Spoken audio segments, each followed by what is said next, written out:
Every legacy begins with a choice to rise, to fight, to write your story in the roar of time. This is not just motivation. This is bloodline roar. Create your own bloodline, where stories become fuel, and your next move becomes your legacy.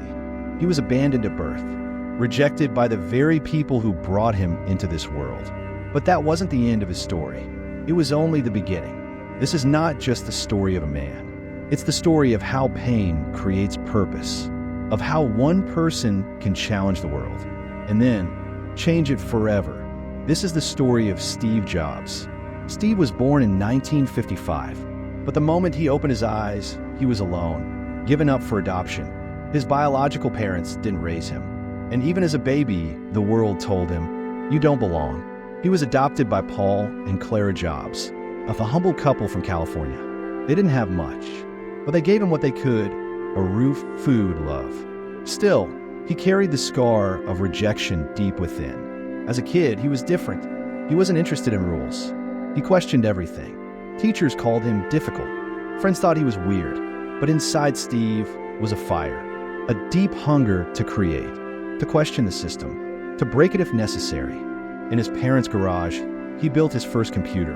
Not with money, not with a plan, just passion and vision. He dropped out of college, slept on the floor in friends' dorms, returned Coke bottles for food money, and walked 7 miles every Sunday to get a free meal at the Hare Krishna temple. He had nothing, but he believed in something bigger, and that belief would change the world. Steve and his friend Steve Wozniak created Apple in a small garage. It wasn't a company. It was an idea that computers could be personal, that technology could have soul, that a box of circuits could become an extension of human creativity. Apple grew fast. In just a few years, Steve Jobs became a millionaire, a visionary, a rock star in Silicon Valley. But then came the fall. At just 30 years old, Steve Jobs was fired from the very company he created, betrayed, humiliated. He was lost. And for the first time in his life, he questioned everything. Who am I without Apple? What's my purpose if I've lost everything? But in that silence, he found something. He found freedom. He said, the heaviness of being successful was replaced by the lightness of being a beginner again. He didn't stop. He created Next, a new computer company. He bought a tiny animation studio and called it Pixar.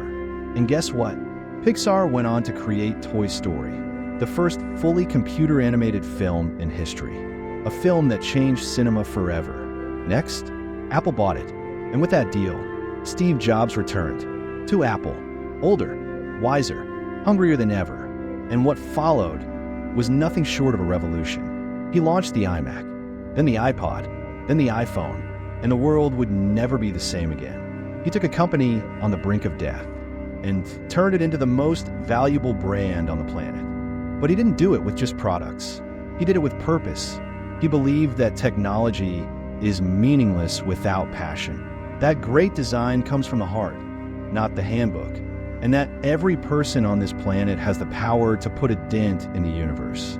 In 2003, Steve was diagnosed with cancer.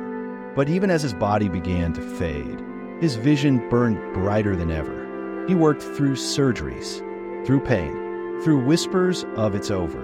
Because to him, it was never about time. It was always about impact. In his final speech at Stanford, Steve said something that still echoes today. Your time is limited, so don't waste it living someone else's life. Let that sink in. Don't be trapped by dogma, which is living with the results of other people's thinking. He reminded us that death is life's greatest invention. It clears out the old to make way for the new. Steve Jobs wasn't perfect. He was flawed. He was fierce.